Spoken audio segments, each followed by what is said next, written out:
But like the idea, like the real idea of Robb Stark, somebody who has a sword and has at the very young age, has to charge out in the battle and face other men, because that's basically what I'm doing, only on a less kind of bloody level. But it still takes me a considerate amount of courage to do it anyway. And then we may ask ourselves, what does it mean? Right? It's like you're an archer. Yeah? My dart is already flying. And it has the face of my wife on there. Or more like the energy. It's like in that book, Rumo und die Wunder im Dunkeln. By Walter Moers, which is probably loosely translated Rumo and the Wonders in the Dark by Walter Moers. That stays the same, and Moers is being written M-O-E-R-S. And he wrote this book about this, you call it a Wolpertinger, and that's a mystical figure in German, and it consists of several parts of different kinds of animals. It has parts of deer in it and wolf, and I don't really remember what else. But the point about that story is, now it's getting very distracting, because there's people that may listen in, question, am I going to continue? Or am I going to pause this and continue at a later stage? I may also just do something else. Sometimes I do things and then I distract myself from doing them for a while. Wow! So, sometimes you just have to do certain things. And he has a scent. He calls it the silver thread. And the silver thread is like this very nice scent. It's this, oh wow, what is this? What is this? Is what Terence McKenna would say now. Now let's see how this is. This is a challenge without arms. Like, wow. Alright. Parkour is what you call that. So when you do things like this, just know that I've already practiced. So I'm not entirely uncertain of what I'm doing. It's the same with, I don't really know when I'm going to arrive today, but I do know that I am going to arrive. But because I don't have internet, I also haven't checked if they are indeed open today, because maybe today is a very special we're not open day, and I might arrive there and it's gonna be closed. And that possibility is always there, because I don't know, because I ain't got no internet, and that is the truth. So here we are, and there you are. Feeling says you just keep filming now.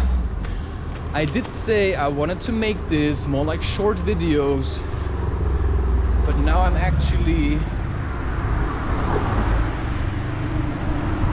just continuing to film for whatever reason. It's very interesting. This is now a very different way of living. Actually, not that much has changed, but everything has changed. Like, from the moment I started sleeping in that other apartment, even though my parents are still paying them, so technically, I'm still depending on them, but it's different now. Why? Because they're financing my apartment. And you could say that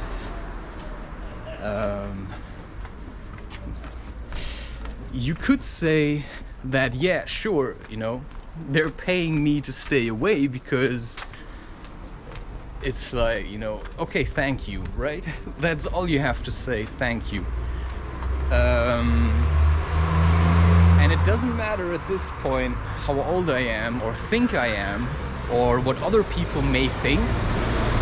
Because when I talk to people and they say, I have an apartment, I rub it immediately into their face, because truth is always around. And if I say to someone, yeah, I have my apartment now, yeah, it's really cool, and I leave out the fact that my parents are paying it, then I'm trying to make myself look really successful. So if somebody's asking me, how are you doing? And you say, yeah, I'm doing really great. Yeah, nobody's gonna believe that. But it's what everybody's used to already. But I don't want to be used to that. I don't want to get used to that. What I want is to speak and live the truth. And the truth is, I'm 34, my parents are paying my apartment. And now I'm walking to the Boulder Hall to ask them for a job. And in order to do that, I first had to eat cake. Yeah, just to make myself, because I'm an addict, right? I'm addicted to sugar. And if I'm trying to fight my sugar addiction on the day where I'm going to ask for a job, you know, I may not look my most presentable way. So I'm going there as a sugar addict, but also part-time caffeine addict. But now I'm actually cold turkey in terms of caffeine.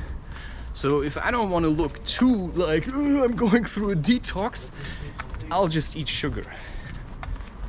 You know, that kind of reasoning may sound very weird to you, but there are times where you just have to keep feeding your addiction. You know, I'm not talking to really heavy down the road heroin addicts. I'm talking to people who've been eating sugar since the day they were born, probably. Oh, this is really good for you. That's no, you know, that tastes so good. Oh, give me more of that. Give me more of that sugar. And then somebody comes and says, hey, have you ever tried Dandelion? And then you try it. It's so bitter. I don't like this. It's so bitter. Yeah, but bitter is actually good. And that's what many people forget. That bitter is actually much better. And that although sugar gets you high, it also infests you with fungi and toxic shit. It's actually disgusting when you know what sugar does and what sugar, it's not just what it does, it's also what it lets in. Because you have to think about, this is your colon, this is your center, your gut feeling. And if I eat sugar, then I've got all kind of weird critters starting to grow in there. You know, I can feel these things on an energetic level. It's disgusting, I'm telling you. It's disgusting because it's like a portal. You open the portal depending on what you put into yourself. When you eat bitter things, it's more like opening up to spirit. I cannot tell you why. Because bitter isn't just bitter. Now we're getting to it, man. Because bitter isn't just bitter. Bitter also has sweet in it. Bitter also has sweet in it. It's like a lemon isn't just sour. A lemon also has a bit of sweet in it. But sugar is only sugar. There's just nothing else. So these critters that I'm talking about, they're not necessarily bad. What they are is, you know, they're like chaos. They're part of life, right? We need these things.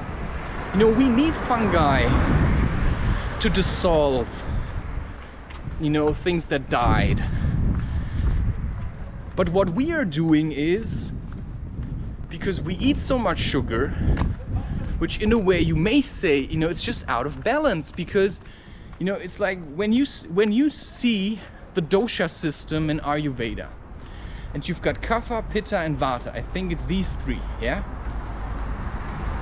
And if you only eat in a Pitta way, and I think one Pitta thing is like coffee, it's like fire, right? It's like, it's gonna burn you up. And the same, I think, is sugar. It's more like Pitta. It's like, it's giving you a boost. It's like, yeah, I'm really strong now. Yeah, take that sugar away, you're not strong anymore. And then you feel miserable. And you actually cannot go for a hike. So I needed to eat that sugar so that I could go for a hike. Because if I'm detoxing on sugar now, because I'm so used to it, you know, it's like sugar is my cane. And in that sense, I'm really old. Because I need sugar to go for a hike and feel good about it. It's ridiculous. And so if I take away that cane, I'm just toppling over. And yeah, I can't help it, right? I would like to do this walk in a more peaceful environment, but this is the environment that we're all in. So I have to walk through this. I have to walk through an area where people are angry, where people are smoking.